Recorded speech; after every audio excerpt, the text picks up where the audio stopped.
Les paraboles de Jésus d'Ellen White. Le service de Dieu. La force. Nous devons aimer Dieu, non seulement de tout notre cœur, de toute notre âme et de toute notre pensée, mais encore de toute notre force. Cela requiert un usage intelligent de toutes nos énergies physiques. Qu'il s'agisse du domaine temporel ou du domaine spirituel, le Christ fut un travailleur, au sens le plus élevé du terme. En toute chose, il était déterminé à faire la volonté de son Père. Le ciel et la terre sont unis par des liens plus étroits et placés plus directement sous la surveillance du Sauveur qu'on ne le suppose généralement. C'est le Christ qui conçut le plan du premier tabernacle terrestre et donna des instructions précises en rapport avec la construction du temple de Salomon. Celui qui exerça ici-bas la profession de charpentier dans le village de Nazareth est le divin architecte qui établit le plan du sanctuaire où son nom devait être honoré. C'est le Christ également qui donna aux ouvriers chargés d'édifier le tabernacle la sagesse et l'habileté nécessaires pour exécuter les travaux les plus délicats. Sache, est-il écrit, que j'ai choisi Betsalel, fils d'Uri, fils de Hur, de la tribu de Juda. Je l'ai rempli de l'Esprit de Dieu, de sagesse, d'intelligence et de savoir pour toutes sortes d'ouvrages. Je lui ai donné pour aide Oholiab, fils d'Ahisamach, de la tribu de Dan. J'ai mis dans l'intelligence dans l'esprit de tous ceux qui sont habiles, pour qu'ils fassent tout ce que je t'ai ordonné. Dieu veut que ses ouvriers, dans chaque branche, le considèrent comme le dispensateur de tout ce qu'il possède. Toutes les bonnes inventions et tous les progrès ont leur origine en celui qui est admirable par ses conseils et infini en ressources. L'auscultation habile du médecin, sa possibilité d'agir sur les nerfs et les muscles, sa connaissance de l'organisme délicat du corps humain, tout cela procède de la sagesse divine et doit servir à soulager les souffrances. L'habileté du charpentier à manier le marteau, la vigueur avec laquelle le forgeron bat l'enclume, leur sont donnés par Dieu. Il a confié des talents aux hommes et s'attend en retour à les voir venir à lui pour demander ses directives.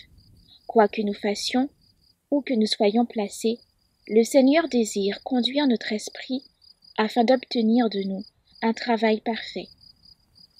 La religion et les affaires ne sont qu'une seule et même chose. Il faut que la religion de la Bible pénètre tout ce que nous disons ou faisons. Le divin et l'humain doivent se mêler dans les réalisations matérielles aussi bien que dans les œuvres spirituelles. Ils doivent agir de pair dans toutes nos entreprises, qu'elles soient industrielles, agricoles, commerciales ou scientifiques. Il faut qu'il y ait coopération de ces deux facteurs dans tout ce qu'embrasse l'activité chrétienne. Dieu a proclamé des principes sans lesquels cette collaboration est impossible. Sa gloire doit être l'unique mobile de ceux qui travaillent avec lui. Tout ce que nous faisons est à réaliser par amour pour le Seigneur et en harmonie avec sa volonté. Il est aussi nécessaire de suivre la volonté de Dieu dans la construction d'une maison que dans la célébration d'un office religieux. Les ouvriers qui ont adopté de bons principes dans l'édification de leur caractère croîtront en grâce et en connaissance chaque fois qu'ils érigeront un bâtiment. Mais le maître n'acceptera pas le plus beau des services ou le talent le plus éminent si le moi n'a pas été déposé en sacrifice vivant sur l'autel divin. La racine doit être saine, sinon l'arbre ne produira aucun fruit qui puisse être agréé par Dieu.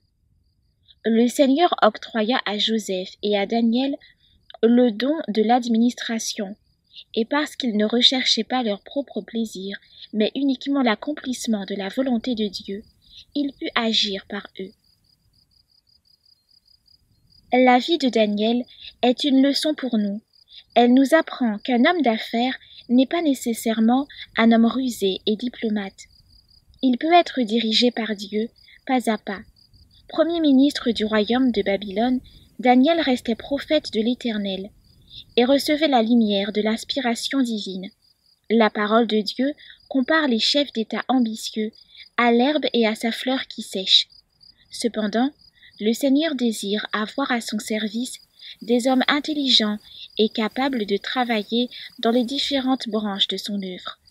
Nous avons besoin d'hommes d'affaires qui respectent les principes de la vérité dans toutes leurs transactions.